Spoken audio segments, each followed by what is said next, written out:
اللہ فرماتے ہیں میری زمین پہ عداوت نہ کرو، فساد نہ مچاؤ، قتل نہ کرو، خون نہ بہاؤ، ناحق لوگوں کا خون نہ بہاؤ۔ اللہ پاک کی زمین ہر روز صبح کو عرض کرتی الہی لوگ مجھ پہ زنا کر کے چلتے ہیں، بدماشی کر کے چلتے ہیں، اجازت دے میں لقمہ بنا کر نگل جاؤں۔ السلام علیکم ورحمۃ اللہ وبرکاتہ۔ دوستو ہم پھر سے آپ کے لیے کر حاضر ہوئے ہیں قاری حنیف ملتانی رحمۃ اللہ علیہ کا بیان۔ اللہ تعالی حضرت کی مغفرت فرمائے۔ دوستو بیان کو مکمل سنے گا آخر تک، چلے دیر نہ کرتے ہوئے بیان کو شروع کر لیتے ہیں۔ مجھے اپنے اوپر ان کا چلنا پسند نہیں، مجھے اچھا نہیں لگتا، ہر روز آواز لگاتی ہے ظالمو، بدکارو، بدماشو، میرے اوپر دندناتے پھرتے ہو، ایک نہ ایک دن میرے اندر آؤ گے، تمہیں پتہ چل جائے گا کہ میں تم کو کتنا دشمن رکھتی تھی۔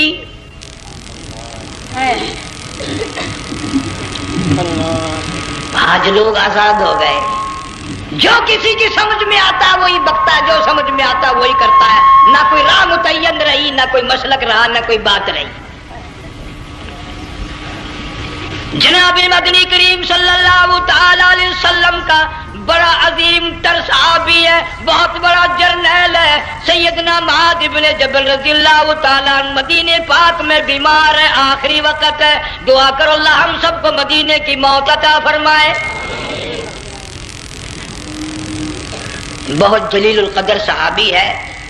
علماء کرام نے لکھا ہے کہ جب موت کا وقت بالکل قریب آیا، معاذ بن جبل رضی اللہ تعالی عنہ نے رونا شروع کر دیا، رونے لگ گئے۔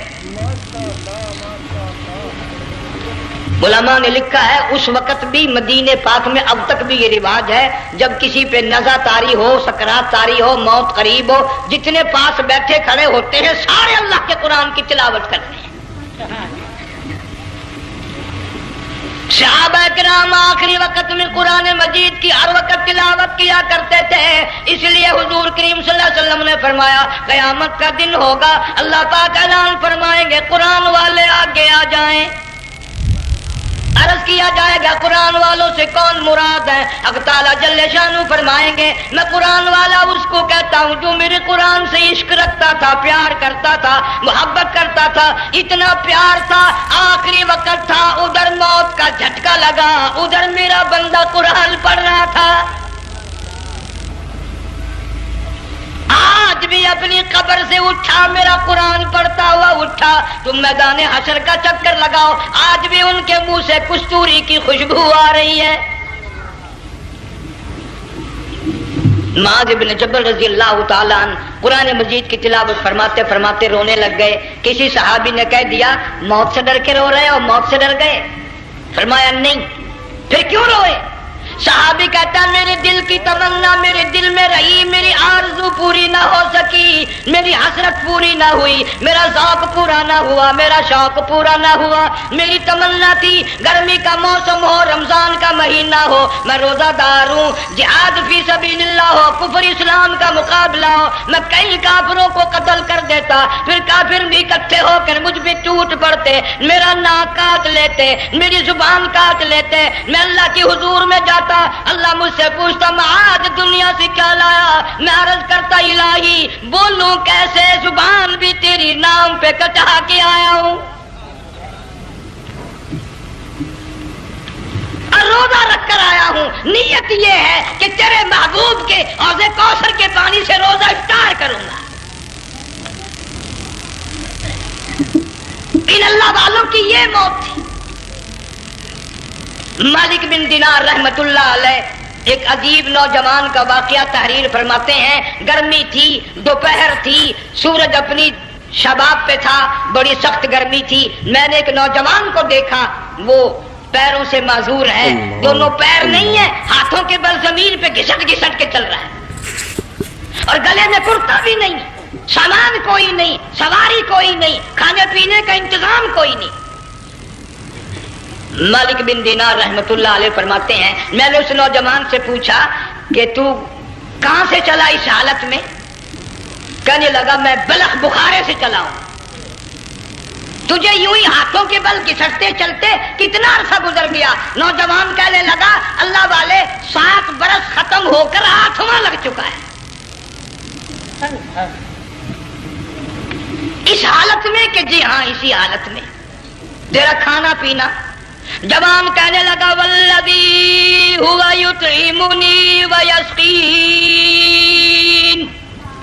وَإِذَا مَرِضْتُ فَهُوَ يَشْفِينِ. اللہ ہی کھلاتا ہے, وہی پلاتا ہے, بیمار ہو جاتا ہوں وہی تندرستی عطا کرتا ہے. اور نوجوان دوپہر بڑی سخت ہے, گرمی بڑی سخت ہے, میرے یہاں دوپہر کو آرام کر لے, قیام کر لے, کچھ دیر ٹھہر جا, آج میرے یہاں قیام کر لے. نوجوان رونے لگا اور کہنے لگا مالک بن دینار, یہ 2-4 منٹ جو تیری ساتھ باتوں میں میرے خرچ ہو گئے, مجھے ان کا ہی بڑا دکھ ہے. میں اور اپنی اس معذوری میں ہاتھوں کے بل 2-4 گز گھسٹ کر اور اپنے رب کے قریب ہو جاتا. یہ جو تیری ساتھ بات کرنے میں تھوڑا سا وقت خرچ ہو گیا, مجھے اس کا ہی بڑا دکھ ہے. ارے تو تھک گیا ہوگا. جوان کہتا ہے تیرے دیوانے مگر چلنے سے رک سکتے نہیں, تیرے دیوانے مگر چلنے سے رک سکتے نہیں, پاؤں تھک جاتے ہیں دل ان کے کبھی تھکتے نہیں. میرے سامنے تھکنے کا نام نہ لو, میرے دل میں عشق کی آگ جلی ہوئی ہے, سوز و گداز کا سمندر طوفان برپا کر رہا ہے. میں نہیں تھکنا جانتا, میرے یہاں نیند کا سوال نہیں, آرام کا سوال نہیں, میں تو گھسٹ گھسٹ کر رب کے دربار میں حاضر ہوا چاہتا ہوں. پوچھا کہ جا کہاں رہے ہو؟ کہنے لگا بیت اللہ کی زیارت کے لیے چلا, روز رسول اللہ صلی اللہ علیہ وسلم کی زیارت کے لیے چلا. کھانا پینا کچھ نہیں کہ نہیں, بس کہ منتظر ہوں اس گھڑی کا کہ کب وہ وقت آئے اور کم نہ جا کر یوں کہوں کہ اے مدینے کی مہاجر سبز گنبد کے مکی, اے مدینے کے مہاجر سبز گنبد کی مکی, عرش ہے تیرے قدم کے فیض سے یہ سرزمین. کب وہ وقت آئے, کب میں مدینے کی گلیوں کو دیکھوں, کب آب و ہوا کو دیکھوں, کب مدینے کی بہاروں کو دیکھوں, کب گنبد خضرا پہ میری نگاہ پڑے, میرے دل کی تسلی ہو جائے. عاشق لوگ یوں ہی کیا کرتے ہیں. دیہات کی ایک عورت آئی رسول اکرم صلی اللہ علیہ وسلم کی وفات شریف کے بعد اور آ کے کہنے لگی بہن عائشہ رضی اللہ تعالیٰ عنہا, میں نے سنا ہے سرکار کی وفات شریف ہو گئی, کیا کہاں دفن کیا کہ اس حجرے میں؟ کہنے لگی مجھے دروازہ کھول کر قبر کی زیارت تو کرا دے. عورت دیہات کی رہنے والی چوکٹ پہ کھڑی ہو کے کہنے لگی آقا جب بھی آتی تھی زبان تیری ہوتی تھی, قرآن خدا کا سنتی تھی, مسائل پوچھتی تھی, زیارت کرتی تھی, اب یہ زندگی اچھی نہیں لگتی, میں تیرے قدموں میں مرنا چاہتی ہوں. علماء نے لکھا ہے ایک چیخ ماری چوکٹ پہ گر کر جان دے دی. سبحان اللہ. مالک بن دینار رحمت اللہ علیہ فرماتے میں بھی اس سال حج کے لیے گیا, مینا میں میں نے دیکھا کہ بڑا مجمع لگا ہوا ہے ایک جگہ, تو میں بھی گیا کہ یہ لوگ کیوں اکٹھے ہیں. میں نے لوگوں میں سے جھانک کر دیکھا تو وہی نوجوان بیٹھا ہے جس کو میں نے دوپہر کے وقت دیکھا تھا. وہی حالت ہے, گلے میں کرتا نہیں, گٹھڑی نہیں, تھیلا نہیں, سامان نہیں, اور رو رو کے یوں کہتا مولا آج کسی نے دمبے کی قربانی دی, کسی نے بکری کی قربانی دی, کسی نے اونٹ کی قربانی دی, کسی نے گائے کی قربانی دی. میں فقیر ہوں, میں مسکین ہوں, میں بالکل مفلس اور نادار ہوں, میرے پاس تو یہ میری جان ہے, میں اس کی قربانی دیا چاہتا ہوں, قبول فرما. ہزاروں لاکھوں لوگوں کے سامنے ایک چیخ ماری اور مینا میں جان دے دی. اس حالت میں اللہ والوں کا آخری وقت آتا ہے. دیکھ ہم لوگ مرتے ہیں ایکسیڈنٹوں میں, سڑکوں پہ, ادھر موت کا جھٹکا لگ رہا, ادھر منہ میں کنجری کا گانا. ارشاد فرمایا مدنی کریم صلی اللہ تعالی علیہ وسلم نے سیاتی علی الناس زمان, اور لوگوں میری امت میں ایک وقت ایسا آئے گا لوگ اتنے برباد ہو جائیں گے, صبح کو آدمی مومن مسلمان ہوگا, شام کو موت آئی تو جنازہ کافر کا اٹھ رہا ہوگا. گھروں میں محلوں میں آج موت آتی ہے, کنجری کا گانا منہ میں ہوتا ہے. ادھر دم نکل رہا ہے، ادھر کنجری کا گانا کانوں میں آواز آ رہی ہے، میت کو غسل دیا جا رہا ہے، کنجری کی آواز آ رہی ہے، جنازہ اٹھا کر لے جا رہے ہیں، کنجری کی آواز آ رہی ہے، قبر میں میت اتاری جا رہی ہے، کنجری کی آواز آ رہی ہے، قبر پہ مٹی ڈالی جا رہی ہے، کنجری کی آواز آ رہی ہے۔ اس ماحول میں، اس معاشرے میں ہم کس طرح ایمان اور یقین اور ایمان ساتھ لے کر مریں گے؟ ہزاروں نہیں، لاکھوں کو مرتے وقت کلمہ نصیب نہیں۔ قسم دے کر پوچھو، ماں مر رہی ہے، کلمہ منہ سے نہ نکلا، باپ مر گیا، منہ سے کلمہ نہیں نکلا، بیگم صاحبہ چل بسی، منہ سے کلمہ نہیں نکلا۔ ہزاروں چلے گئے اور اپنے جانے کا پھر بھی یقین نہ آیا۔ تم نے کبھی سوچا تک نہیں، خیال تک نہیں کیا؟ ارشاد فرمایا مدنی کریم صلی اللہ تعالی علیہ وسلم نے لوگوں ابو ہریرہ رضی اللہ تعالیٰ عنہ سے پوچھا تو کیوں رویا؟ عرض کرنے لگا میرے آقا اتنی کمزوری کبھی نہ دیکھی، اتنی ضعیفی کبھی نہ دیکھی، اتنی ناتوانی کبھی نہیں دیکھی، چہرہ انور بالکل کمزور ہو گیا۔ آپ نے ٹھنڈا سانس لے کر فرمایا ابو ہریرہ تجھے معلوم نہیں موت بالکل قریب آ گئی، بالکل قریب آ گئی موت۔ تیری ایک انگلی پکڑ کر اگر کوئی مروڑ دے کتنا دکھ ہوگا، درد ہوگا، ہائے ہائے ہائے۔ جنگ والوں کبھی تم نے سوچا نہیں 360 رگیں ٹوٹیں گی کیا حال بنے گا، اعضاء چھوٹیں گے، سر کے بالوں سے لے کر پیروں کے ناخنوں تک ہر جوڑ کو توڑ کے رکھ دیا جائے گا، وزیروں، سفیروں، امیروں، حسینوں، جمیلوں، تمام کے جوڑوں کو اکھاڑ کے رکھ دیا جاتا ہے۔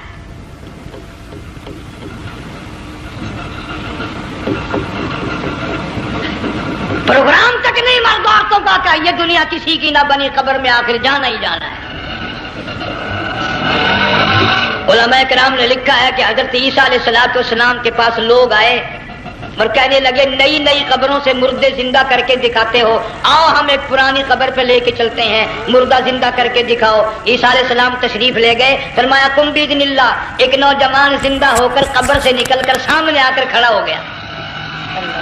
عیسیٰ علیہ السلام نے پوچھا تو کون ہے؟ وہ کہنے لگا میرا نام سام ہے، میں حضرت نوح علیہ السلام کا بیٹا ہوں۔ تو پیغمبر کا دماغ تو پیغمبر کا ہوتا ہے نا۔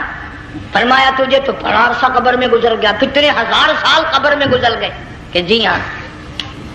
عیسیٰ علیہ السلام نے فرمایا یار ملاقات تو اللہ نے کرائی دی، قبر کا کچھ حال تو بتا کیا بنتی ہے، قبر کا کچھ ماحول بتا، قبر کی خبر بتا۔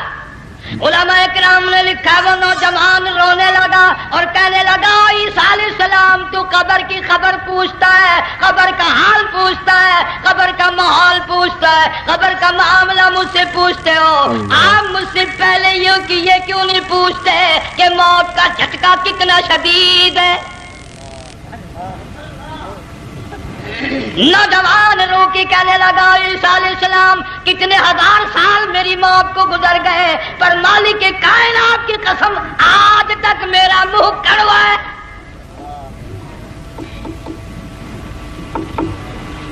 اس لیے جنگ والوں لمبی چوڑی بات کہنے کا وقت نہیں، حالات نہیں، میں تو تمہیں اتنا سا پیغام دینے آیا، کھانے پینے کا زمانہ ہے، میں جانتا ہوں تم کیلے کھاتے ہو، تمہیں کیلے کا ذائقہ معلوم ہے، امرود کا ذائقہ تم کو معلوم ہے، انار کا ذائقہ تمہیں معلوم ہے، انگور کا ذائقہ معلوم ہے، انناس کا ذائقہ معلوم ہے، آم کا ذائقہ معلوم ہے، ہزاروں پھلوں کے ذائقے تمہیں معلوم ہے، ہزاروں مٹھائیوں کے ذائقے تمہیں معلوم ہے، ہزاروں بیکری کی چیزوں کے ذائقے تمہیں معلوم ہے، ہزاروں شربتوں کے ذائقے معلوم ہے، پر تم نے جنگ والوں کبھی بھی قبرستان میں جا کر قبر والوں سے یہ نہیں پوچھا او قبر والوں ذرا بتاؤ تو صحیح موت کا ذائقہ کیسا ہے؟ اللہ تم نے چکھا نہیں، جنہوں نے چکھا وہ بتانے نہ آئے کیسا ذائقہ ہے۔ اس لیے قرآن کہتا کلا اذا بلغت التراقی وقیل من راق وظن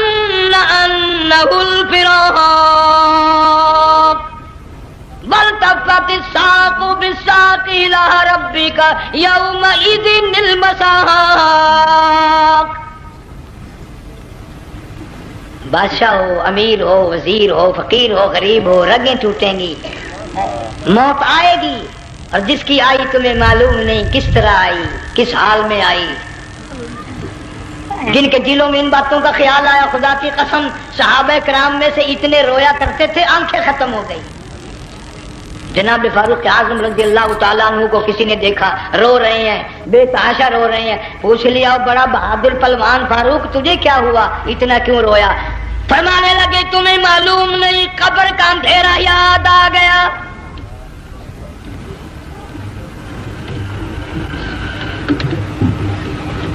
ایک 1,29,000 صحابہ کرام اس آخرت کے لیے قربانیاں دیتے آئے، اولاد کی قربانی دی، مال کی قربانی دی، جان کی قربانی دی، جو کرنا پڑا وہ کر گزرے، لیکن محمد عربی صلی اللہ علیہ وسلم کا دامن نہ چھوڑا.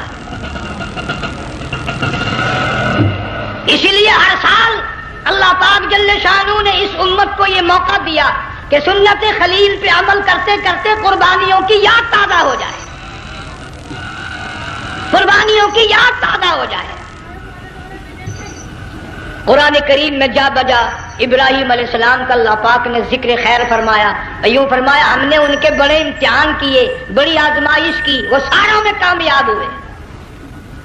تم ہر وقت اللہ سے یہ دعا کیا کرو اللہ ہمیں امتحان میں نہ ڈالے، آزمائش میں نہ ڈالے، ہم امتحان کے قابل نہیں. یہ ہمارے جو امتحان ہوتے ہیں ان میں نقل ماری جاتی ہے، تو اللہ امتحان لے گا تو نقل کیسے ماریں گے، کیسے کام چلے گا؟ جناب ابراہیم علیہ السلام کو اللہ پاک نے ہزاروں امتحان میں مبتلا کیا، ہزاروں آزمائشیں کی، فَأَتَمَّهُنْ سب میں کامیاب گیا، سب میں پاس نکلا. ایک آزمائش ایسی بھی آئی اللہ کی توحید کی وجہ سے، شرک کو مٹانے کی وجہ سے ابراہیم علیہ السلام کا سارا مصر فلسطین دشمن بن گیا. حضرت سارہ کو ساتھ لے کر چل دیے، ایک بیوی ساتھ ہے اکیلا دم میں. یہاں تو لوگ محلوں میں شہروں میں کہتے ہیں جی میں اکیلا ہی ہوں، میں کیا کروں. اگر خلیل کہتا کہ میں اکیلا ہوں تو آج قرآن میں اس کا ذکر خیر کیسے ہوتا؟ پرواہ نہ کی، وہ کہتا میرے لیے میرا اللہ کافی ہے. کون کہتا ہے میں اکیلا ہوں، میری ساتھ تو اللہ ہے. مصر سے گزرنے لگے، بادشاہ کے ملازموں نے بادشاہ کو جا کے بتایا بڑی خوبصورت عورت گزر رہی ہے تیرے حلقے سے، بہت بڑی خوبصورت عورت ہے. کہ ملازم پکڑ کے لے کے چلے تو عورت ذات حضرت سارہ رونے لگ گئی. خلیل میرا کیا بنے گا؟ پیغمبر کو اللہ کی ذات پر بڑا یقین ہوتا، فرمایا پرواہ نہ کر، میری آبرو میرے مولا کی آبرو ہے، چاہے جہاں چلی جا میری عزت کی حفاظت میرا اللہ کرے گا. فرمایا فاللہ خیر حافظا وہو ارحم الراحمین. پرواہ نہ کر، میں اس کا پیغمبر ہوں، نبی ہوں، چیخا میں جلا اس کے لیے، سارے دکھ اٹھاتا ہوں اس کے لیے، میری عزت کی حفاظت وہی کرے گا. محل میں جا کر حضرت سارہ کو بند کر دیا. بادشاہ نے بلوایا ہے عزت لوٹنے کے لیے، بادشاہ نے پکڑوا کر منگوایا ہے آبرو برباد کرنے کے لیے. بادشاہ کا ارادہ ہے سارا کی عزت کو برباد کرنے کا، اور اللہ کا پروگرام ہے سارا ادھر آ، اس محل میں ایک معصوم بچی ہے جس کا نام ہاجرہ ہے، میں اس کو اتنا پسند کرتا ہوں، اللہ فرماتے ہیں اس کے پیٹ سے اسماعیل ذبیح اللہ کو پیدا کرنا چاہتا ہوں، اس کی نسل سے حبیب اللہ کو لانا چاہتا ہوں. آج تک کسی کی انگلی اس کی طرف نہیں اٹھی. سارا محل میں آؤ، اس کو آ کر ساتھ لے جاؤ تاکہ میرے ذبیح اللہ کی پیدائش کا معاملہ بن جائے. بادشاہ کا ارادہ ہے آبرو برباد کرنے کا، اللہ کا ارادہ ہاجرہ کی آبرو بچانے کا.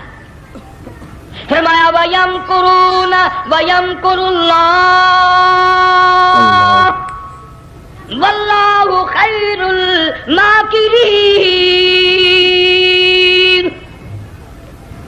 اس نے بھی تدبیر بنائی، میں خدا نے بھی تدبیر بنائی. بادشاہ آیا حضرت سارہ کے قریب، برائی کا ارادہ کر کے. مفسرین نے لکھا ہے حضرت سارہ نے فرمایا مجھے 2 رکعت نماز پڑھنے دے. یہاں سے پتہ چلا کوئی پاک دامن عورت، کوئی نیک بیٹی اگر غنڈوں میں بدماشوں میں پھنس جائے، عزت بچانے کا طریقہ یہ ہے وضو کر کے اللہ کے سامنے نیت تو باندھ، تیری عزت کے لیے وہ فرشتے بھیجے گا. علماء کرام نے لکھا ہے کہ ایک جہاز سمندر میں چل رہا ہے، طوفان آیا، جہاز تختہ تختہ ہو گیا، کچھ لوگ غرق ہو گئے، ڈوب گئے، کچھ تختوں پہ بہ کر کے چلنے لگے. ایک عورت گود میں بچہ ہے، ایک حبشی نوجوان دوسرے تختے پہ بیٹھا ہوا جاتا ہے. اس نے عورت اکیلی دیکھ کر اپنا تختہ چھوڑ دیا اور بدماشی کے ارادے سے عورت کے تختے پہ آ بیٹھا. تم جنگ والے سوچ رہے ہوگے کہ ڈوبتے وقت بھی باز نہ آئے، یہ سیلاب آتے ہیں لوگ بدماشیوں سے باز آئے؟ ڈوب گئے مگر باز نہ آئے، بغیرتی لوگ کرتے ہی رہے.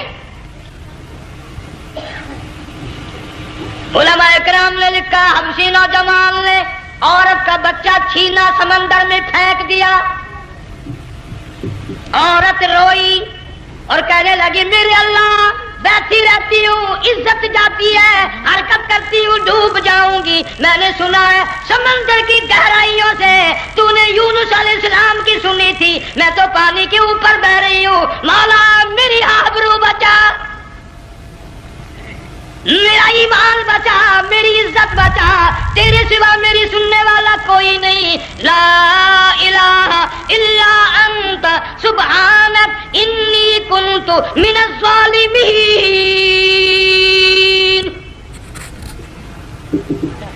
علماء نے لکھا ہے کہ ایک گردن سی نمودار ہوئی پانی میں سے اور حبشی نوجوان کو ایک ہی لقمہ بنا کر لے گئی. وہ تو ہر جگہ سنتا ہے، پکارنے والا بے بس بے کس ہو کر جب اس کو پکارتا ہے وہ ہر جگہ انداز پہنچاتا ہے، وہ ہے جو موجود ہر جگہ. عورت بہتی بہتی کنارے جا لگی. ایک جہاز قریب آیا، دوپٹے کا اشارہ کر کے اس کو بلایا. جہاز میں جب سوار ہوئی تو دیکھتی کیا ہے، ایک نوجوان کی گود میں اس کا وہ بچہ جو سمندر میں پھینک دیا تھا بیٹھا ہوا کھیل رہا ہے. ٹوٹ پڑی میرا بچہ ہے. لوگوں نے کہا تیرا کہاں سے آیا؟ ماجرا سنایا. اس طرح ہوا. جہاز کے کپتان نے کہا ہم جہاز لے کر آ رہے تھے، غیب سے آواز آئی جہاز ادھر کو لے آؤ ورنہ ڈبو دیا جاؤ گے. ہم جب جہاز وہاں لے کر پہنچے تو دیکھتے کیا ہے کہ ایک جانور کی پیٹھ پہ یہ بچہ بیٹھا ہوا کھیل رہا تھا. عزت بھی بچی، ایمان بھی بچا، بچہ بھی بچا. اور کوئی بچانے کے لیے تدبیر کرے جبھی نا. حضرت سارہ نے نماز پڑھ کر بد دعا کر دی. بادشاہ کے سارے بدن میں درد ہونے لگا. پیغمبر کا سارا گھر بڑا کریم ہوتا ہے. جب اس کو درد نے ستایا نا، کہنے لگا میں وعدہ کرتا ہوں تجھے کچھ نہیں کہوں گا، میرے لیے دعا کر دے. اب اگر کوئی جنگ کا ہوتا یا میں ہوتا کہتا دفع ہو، تیرے واسطے دعا کا دی. لیکن حضرت سارہ نے پھر جولی پھیلا دی، مولا وعدہ کرتا ہے، بدماشی سے توبہ کرتا ہے، اس کو تندرستی عطا فرما دے. اللہ نے تندرستی عطا کر دی. وہ پھر کہنے لگا لو ایسی حسین عورت کب ہاتھ آئے گی، پھر برائی کے لیے تیار ہو گئے. یہاں سے پتہ چلا کہ یہ جو گنڈے بدماش ہوتے ہیں ان کی قسم کا بھی کوئی یقین نہیں. اگلے دن ایک آدمی نے قسم کھائی تو اس کے خلاف کرنے لگا. لوگ کہنے لگے کہ تو نے قسم کھائی تھی، قرآن اٹھایا تھا. اب کیا تھی گیا بل ڈٹھی ہوئی مسجد سی، پاٹیا ہوا قرآن سی. اگر ڈٹھی ہوئی مسجد سی تو پاٹیا قرآن سی، قرآن کے لا پورا ہجڑا میں چاہیا. مگر اسے یہ معلوم نہیں کہ تو نے تو پاڑیا قرآن اٹھایا، ڈٹھی ہوئی مسجد میں اٹھایا. خدا کا جب غضب آئے گا تو وہ ادھورا نہیں آئے گا، وہ ادھورا نہیں آیا کرتا. 3 مرتبہ اس بادشاہ نے حضرت سارہ کے ساتھ ایسا کرنے کا ارادہ کیا. پھر دعا ہوئی، پھر بد دعا ہوئی، پھر دعا ہوئی، پھر بد دعا ہوئی. آخرکار کہنے لگا اپنے ملازموں کو کہ ہوئے بدماشو، عورت کے روپ میں کسی بلا کو پکڑ کے لائے ہو، کسی جن بھوت کو لے آئے ہو. اور کہنے لگا تو چلی میرے محل سے جلدی چلی جا. اور جاتی جاتی وہ کہا کہ یہ تیری خدمت کیا کرے گی، یہ بچی میرے محل میں ہے، اس کو ساتھ لے جا. حضرت سارہ کو، ہاجرہ کو ساتھ کر دیا. سیانی ہو گئی، حضرت ابراہیم علیہ السلام سے نکاح کر دیا. اسماعیل علیہ السلام پیدا ہو گئے. اللہ میاں جب حضرت ابراہیم علیہ السلام چومتے ہیں، چاٹتے ہیں، ماتھے پہ بوسے دیتے ہیں، اٹھاتے ہیں، پیغمبر کا بیٹا خود بھی نبی اور نجعال میں آنے والا نبی کالی کملی والا صلی اللہ علیہ وسلم، کتنا حسین چہرہ ہوگا۔ اللہ میاں نے پھر آزما لیا، حکم دیا کہ اس ہاجرہ کو، اسماعیل کو، دونوں ماں بیٹوں کو وہاں چھوڑ کے آ جہاں سینکڑوں میل میں پانی کوئی نہیں، آدمی کوئی نہیں، رستہ کوئی نہیں، گھاس کوئی نہیں، پتا کوئی نہیں، جہاں بیت اللہ ہے یہاں کے بارے میں حکم دیا چھوڑ کے آ۔ اور اگر آپ کو نیند نہیں آئی تو مزہ آئے گا، اللہ نے یہ فرما دیا، بتانا نہیں ہے کہ میں نے حکم دیا ہے، خدا حافظ نبی نہیں کہتا اپنی بیوی کو۔ آج لوگ ہر بات میں کہہ دیتے ہیں ہمارے پیروں کو پتا کل کو کیا ہوگا، ہمارے فقیروں کو پتا ہے پرسوں کیا ہوگا۔ وہ بڑی مدت کی بات ہے، یہی موسم تھا، چماسا گرمی تھی، انارکلی لاہور سے ہم کئی ساتھی گزر رہے تھے، فٹ پاتھ پہ بیٹھا ایک ملنگ، چاروں طرف لوگ کھڑے، بڑا مجمع، کافی دنوں کی تو بات ہو گئی، ہاتھوں کی لکیر دیکھ کر لوگوں کی تقدیر بتا رہا تھا۔ کسی کو کہتا تھا تجھے بڑی اونچی پوسٹ ملے گی، کسی کو کہتا تھا تیری شادی بڑی فرسٹ کلاس لیڈی سے ہوگی۔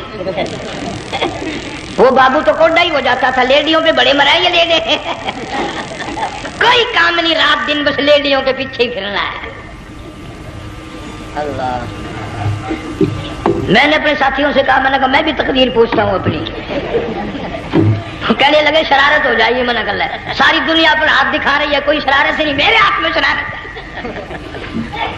1 روپیہ لے رہا تھا وہ، میں بھی لوگوں میں گھستا بھیڑ میں سے اوپر نیچے ہی ہوتا میں بھی پہنچ گیا، اور دونوں گھٹنے میں نے زمین پہ رکھ دیا، روپیہ ہاتھ میں، میں نے اس کے لے کر کہا، میں کہا ملنگ جی اگر اب دیکھا میری شادی ہو جائے گی کہ نہیں۔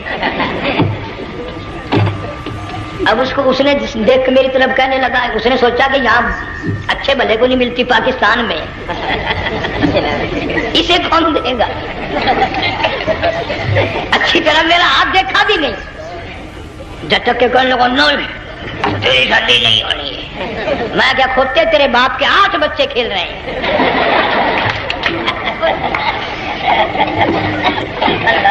یوں ہی عقیدے بگڑ جاتے ہیں لوگ، ہمارے پیر کو پتا، فقیر کو پتا، کسی کو پتا نہیں ہے، کوئی نہیں جانتا۔ فرمایا وما تدری نفس ماذا تکسب غدا، کوئی نہیں جانتا کل کیا ہو جائے گا۔ وما تدری نفس بأی ارض تموت، کوئی نہیں جانتا زمین کے کس ٹکڑے پہ موت آئے گی۔ ان اللہ علیم خبیر، ایک اللہ کی ذات جانتی ہے۔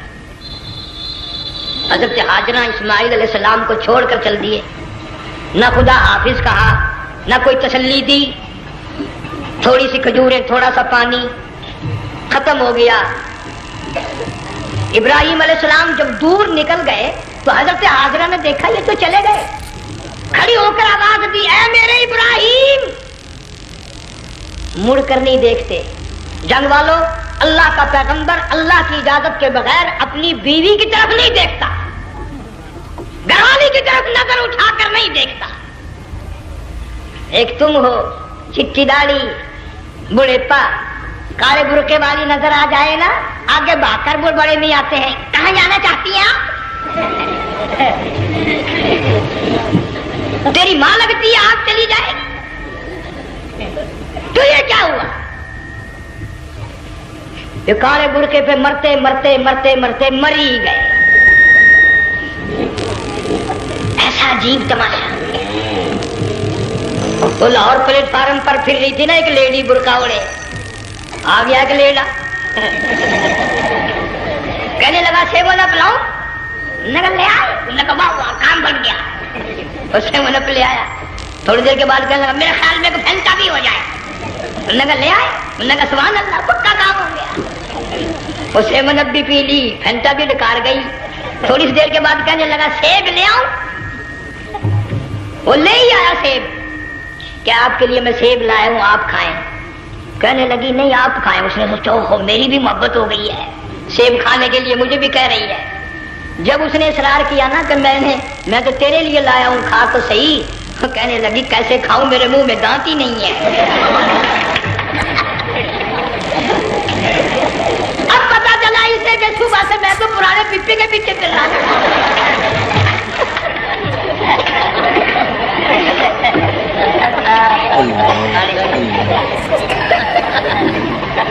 صرف برقع دیکھا چل دی۔ یہاں پیغمبر اپنی گھر والی کی طرف نہیں دیکھتا۔ حضرت حاجرہ نے اسماعیل علیہ السلام کو سینے سے لگایا، عرب کی قداور مائی، طاقتور مائی، دوڑ لگا کر حضرت خلیل کا راستہ آ کے روک لیا اور کہنے لگی میں جوان عورت، یہ پیارا نور نظر، یہ لخت جگر، شکل تو دیکھو، صورت تو دیکھو، ہمیں یہاں چھوڑ کے جا رہے ہو؟ اللہ کا پیغمبر بولتا نہیں۔ پتہ چلا پیغمبر اللہ کی اجازت کے بغیر سانس نہیں لیتا، آنکھ کا اشارہ نہیں کرتا۔ حضرت حاجرہ رونے لگ گئی، میرے خلیل، میری ابراہیم، میرا قصور بتاؤ، میرا جرم بتاؤ، میری خطا بتاؤ، میرا گناہ بتاؤ، معافی چاہوں گی، معذرت کروں گی۔ اس بچے کا کیا گناہ ہے اس میدان میں چھوڑ کے چلے ہو؟ بولتے نہیں ہیں، اللہ کی طرف سے بولنے کی اجازت نہیں ہے۔ حضرت حاجرہ نے خود ہی قیاس لگایا، سوچتی ہیں پیغمبر تو کسی پہ ظلم نہیں کرتا۔ وہ کہنے لگی خلیل، کہیں اس رب کا حکم تو نہیں، کہیں اس اللہ کا یوں حکم تو نہیں؟ جنگ کے لوگوں اگر خلیل ہاں کہہ دیتا تو کیا حرج تھا؟ ہاں نہیں کہتا، اجازت نہیں، تاکہ حاجرہ کے یقین ایمان کا امتحان مکمل ہو۔ مفسرین نے لکھا ہے کہ حضرت ابراہیم علیہ السلام نے سر کا یوں اشارہ کیا، بس ذرا سا ہاں، پھر عورت کا ایمان دیکھ، یقین دیکھ، یہی نہ بیٹھی، دوڑ کے وہاں گئی ہے جہاں پہلے بٹھا کر آئے تھے اور کہنے لگی ابراہیم جاؤ، میں جانوں میرا رب جانے، پرواہ نہیں۔ راتیں آتی ہیں چلی جاتی ہیں، دن آتے ہیں گزر جاتے ہیں، تھوڑی سی کھجوریں تھی وہ ختم ہو گئی، پانی ختم ہو گیا، بھوک اور پیاس نے بے چین کر دیا۔ اسماعیل علیہ السلام کی اتنی لمبی زبان باہر نکلا، اللہ، دو پتھر کھڑے کر کے اوپر ایک پتھر رکھ کر چھاؤں بنائی، اس کے نیچے لٹا دیا اور پھر چکر لگایا، کبھی صفا پہاڑی پہ چڑھتی ہے، کبھی مروہ پہاڑی پہ چڑھتی ہے، کبھی اترتی ہے اور ڈھلوان میں سے بھاگ کر چلتی ہے جب اپنا بچہ نظر نہیں آتا۔ سارے کہہ دو اللہ بڑا بے نیاز ہے، اللہ بڑا، زور سے کہو اللہ بڑا۔ کسی کے 500 سال کے سجدے رد، کسی کی ہزاروں سخاوت صدقات رد، کسی کی چال منظور، کسی کی رفتار منظور، کسی کی ٹور منظور۔ اور یوں فرمایا حاجرہ میری رحمت کی تلاش میں آج جو تو نے دوڑ لگائی ہے، یہ تیری چال ڈال رفتار ٹور ہمیں اتنی پسند آ گئی، اتنی پسند آ گئی کہ آج کے بعد خلیل اللہ کیوں نہ ہو، ذبیح اللہ کیوں نہ ہو، کلیم اللہ کیوں نہ ہو، روح اللہ کیوں نہ ہو، حبیب اللہ کیوں نہ ہو، صحابہ کرام کیوں نہ ہو، قطب ابدال غوث کیوں نہ ہو، میری حاجرہ مجھے اپنی کبریائی کی قسم جب تک وہ تیری چال چل کے نہ دکھائے گی حاجی کا لانے کا حقدار نہیں ہو سکتا۔ تیری رفتار اسے چلنی پڑے گی۔ فرمایا ان الصفا والمروۃ من شعائر اللہ فمن حج البیت او اعتمر فلا جناح علیہ ان یطوف بہما ومن تطوع خیرا فإن اللہ شاکر علیم۔ 7ویں چکر میں آواز سی آئی، اب رو پڑی حضرت حاجرہ، کہنے لگی میرا بچہ اگر چل بسا میں پھر کیا کروں گی؟ سن لی میں نے آواز۔ آپ کیا دیکھتی ہے؟ اسماعیل علیہ السلام کی نرم و نازک ایڑیاں جس زمین پہ رگڑی گئی تھی وہاں سے چشمہ جاری کر دیا۔ حضرت حاجرہ نے پی لیا، بھوک بھی ختم ہو گئی، پیاس بھی ختم ہو گئی، بچے کو بھی پلایا۔ اللہ تعالیٰ نے خانہ کعبہ کی بنیاد ڈال دی، ایسے گھر کی بنیاد ڈالی۔ حضور صلی اللہ علیہ وسلم فرماتے ہیں 500 سال کی عبادت ایک طرف اور بیت اللہ پہ ایک نگاہ یوں ڈالنا ایک طرف۔ 500 سال کی عبادت کا وہ ثواب نہیں جو ایک نظر خانہ کعبہ پہ ڈالنے کا ثواب ہے۔ اور اللہ پاک یوں فرماتے ہیں کہ جو آنے والا حجر اسود کو بوسہ دیتا ہے، اللہ پاک یوں فرماتے ہیں میں سمجھتا ہوں میرا سجا ہاتھ پکڑ کر میرے بندے نے چوم لیا۔ جو خلاف کعبہ کو پکڑ کر مانگتا ہے اللہ فرماتے ہیں میں یہ سمجھتا ہوں میرا دامن پکڑ کے مانگ لیا. جو مقام ملتزم پہ لپٹ کے مانگتا ہے اللہ فرماتے ہیں میں سمجھتا ہوں میری چوکھٹ پہ پڑھ کے مانگ لیا. اور فرمایا لوگوں یہ جو آنے والے آئے ہیں یہ رشتہ داروں کے مہمان نہیں, عزیزوں کے مہمان نہیں, دوستوں کے مہمان نہیں, میں خدا میزبان ہوں, یہ میرے مہمان ہیں. آج ان کی دعاؤں پہ آمین کہو. فرشتوں کو حکم ہوتا ہے ان سے مسافے کرو. مگر اللہ تعالیٰ سب کو توفیق دے کہ حج مکمل کر کے آئیں اور سب کا حج قبول فرمائے.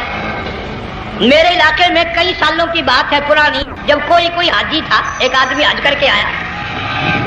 میں دوپہر کو اس کو ملنے گیا تو زور کی نماز کا وقت آیا, میں اٹھ کے چلا گیا نماز پڑھنے. پھر عصر کی نماز کا وقت آیا, میں اٹھا نماز پڑھ کے آ گیا. میں نے اس حاجی کے لڑکے سے پوچھا, میں نے کہا حاجی صاحب نے نماز یہیں پڑھی؟ تو کہنے لگا جی ابھی شروع نہیں کی, سفر کے تھکے ہوئے ہیں نا, 2-4 دن کے بعد شروع کریں گے. شکر ہے پہلے لوگ جھوٹ نہیں بولنا کرتے تھے. ہاں آج کل کا ہوتا ہے نا تو وہ کہہ دیتا ہے جی یہ تو کئی وقت کی کچھی پڑھ کر بیٹھے ہیں. تو پھر مولوی تھا نا, میں بیٹھ گیا حاجی کے پاس, باتوں میں اس کو لے آیا. یہی میں نے کہا حاجی صاحب نماز نہیں پڑھی؟ کہنے لگا آپ ہی لوگوں سے سنا ہے کہ بیت اللہ میں جو ایک نماز پڑھے 1,00,000 کا ثواب ملتا ہے, مسجد نبی میں جو ایک نماز پڑھے 50,000 کا ثواب ملتا ہے. 4 مہینے پڑھ کے آیا, وہ حساب لگا لو.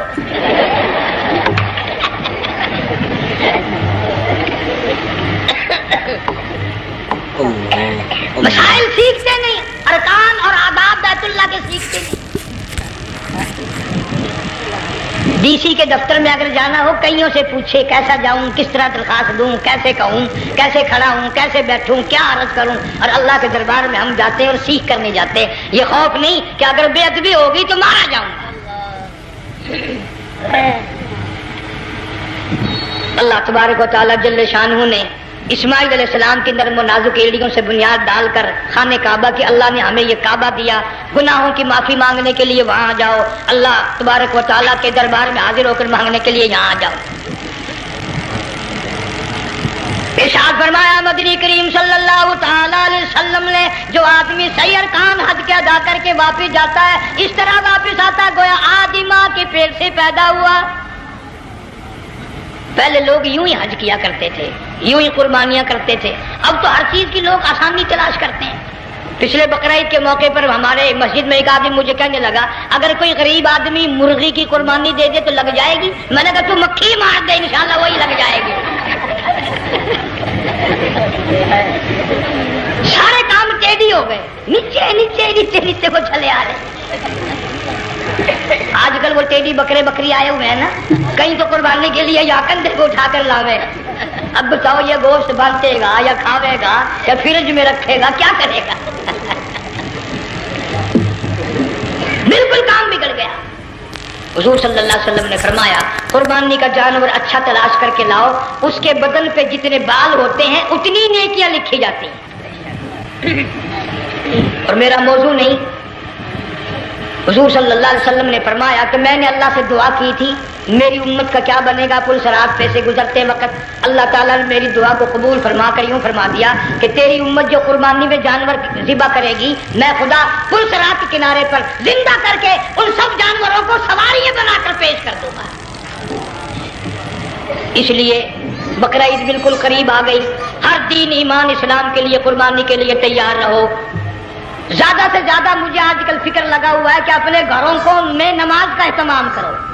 آج حال یہ بنا ہوا ہے کہ اگر گھر والی کی گود میں موت آئی تو گھر والی بے نماز, دھی کی گود میں موت آئی دھی بے نماز, بہن کی جھولی میں موت آئی بہن بے نماز, بیٹے کی گود میں موت آئی بیٹا بے نماز, بھائی کی گود میں موت آئی بھائی بے نماز, ڈاکٹر کے ہاتھ میں موت آئی ڈاکٹر بے نماز, کمپیوٹر کے ہاتھ میں موت آئی کمپیوٹر بے نماز, نرس کے ہاتھ میں موت آئی نرس بے نماز, تیرا کفن خرید کے لانے والا بے نماز, تیرے غسل کا پانی گرم کرنے والا بے نماز, تیری قبر کھودنے والے بے نماز, تیرا جنازہ اٹھانے والے بے نماز, تیری قبر پہ مٹی ڈالنے والے بے نماز. اگر تو نمازی بھی ہے یہ اتنے چاروں طرف کے بے نماز تجھے جنت میں کب جانے دیں گے؟ اللہ اللہ اس بچی کا فکر کیوں نہیں کرتا؟ کلاس میں فیل ہو جائے تجھے دکھ لگتا ہے میری بچی فیل ہو گئی، ساری عمر نماز نہ پڑھے تجھے کبھی درد نہیں ہوا کہ جہنم کے انگاروں میں جلے گی؟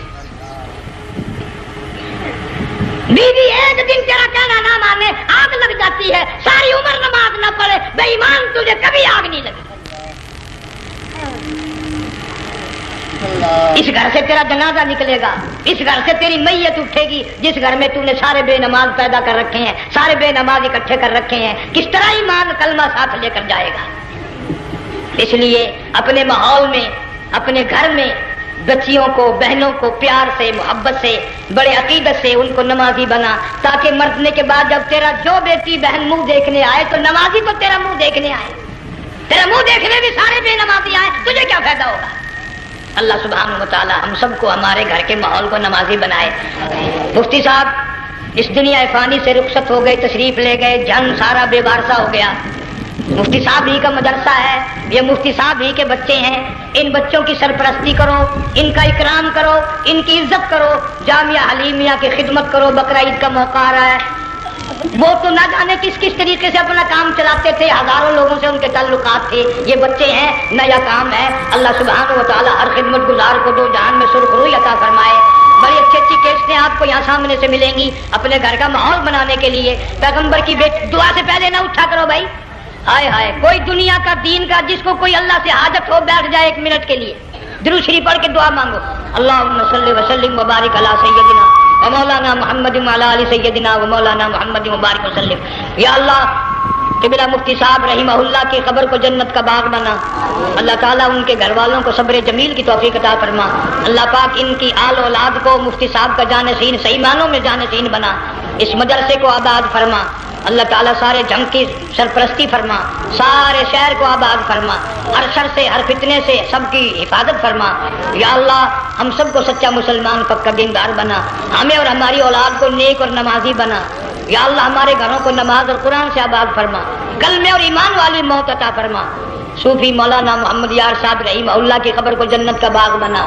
یا اللہ تمام مسلمانوں کی بخشش فرما، ساری امت کی مغفرت فرما، ساری مخلوق پہ کرم اور فضل فرما۔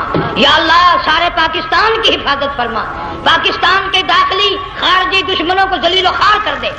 یا اللہ ہم سب کو یقین ایمان اپنے اندر پیدا کرنے کی توفیق عطا فرما، ظالم کے ظلم سے بچا، شریر کی شرارت سے بچا، مولا حاسدوں کے حسد سے بچا، فتنہ پردازوں سے ہم سب کی حفاظت فرما، بے اولاد کو اولاد عطا فرما، جن کے پاس بچیاں ہیں اللہ تعالیٰ نرینہ اولاد عطا فرما۔ اور میں تو کافی دنوں کے بعد آیا ہوں، پرانے دوستوں میں سے تھے قاری غلام محمد صاحب، سب کا رحمت اللہ علیہ، اللہ تعالیٰ ان کی قبر کو جنت کا باغ بنا، سب کو جوار رحمت میں جگہ عطا فرما۔ ہمارے بڑے بزرگ قبلہ درخواستی صاحب متدلو یا اور جتنے بھی بیمار ہیں اللہ پاک سے کاملہ عطا فرما۔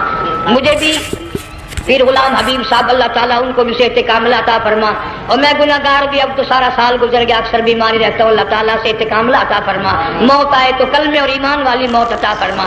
یا اللہ دو جہان کی سعادت عطا فرما، دو جہان کی ذلت اور رسوائی سے ہم سب کی حفاظت فرما، سب کے کاروبار میں روزی رزق میں خیر و برکت عطا فرما، جس کے ذمہ قرضہ ہو ادا کرنے کی صورتیں پیدا فرما، ہر پریشان حال کی پریشانی کو دور فرما، مشکلوں کو آسان فرما، تلخیوں کو راحتوں سے تبدیل فرما۔ یا اللہ مفتی صاحب کے بچوں کو صحیح معنوں میں مفتی صاحب کا جانشین بنا، جامعہ حلیمیہ کو قیامت تک کے لیے قرآن سنت کا مرکز بنا۔ ربنا تقبل منا انک انت السمیع۔ افغانستان کے مجاہدین کو ہمیشہ ہمیشہ کے لیے کامیاب فرما، جتنے لاکھوں طالب علم اللہ والے شہید ہو گئے سب کے درجوں کو بلند فرما، افغانستان کے سارے مجاہدین کو اللہ تعالیٰ کامیاب فرما۔ روسی، امریکی، یہودی، مرزائی، عیسائی، یہ جتنے منصوبے بنا کر مسلمانوں کو تباہ کر رہے ہیں یا اللہ ان سب منصوبوں کو برباد کر دے، ان کے تمام منصوبوں کو خاتمے ملا دے۔ صلی اللہ علیہ حبیبہ محمد وآلہ وصحبہ اجمعین۔ ناظرین اکرام، اگر آپ کو یہ بیان پسند آیا ہے تو ویڈیو کو لائک کر دینا، چینل پر پہلی بار آئیں تو سبسکرائب کر لینا، ویڈیو کو زیادہ سے زیادہ شیئر کر دینا۔ ملتے ہیں اگلی ویڈیو میں، تب تک کے لیے خدا حافظ۔ السلام علیکم ورحمۃ اللہ وبرکاتہ۔ دعاؤں میں یاد رکھنا اپنے بھائی کو۔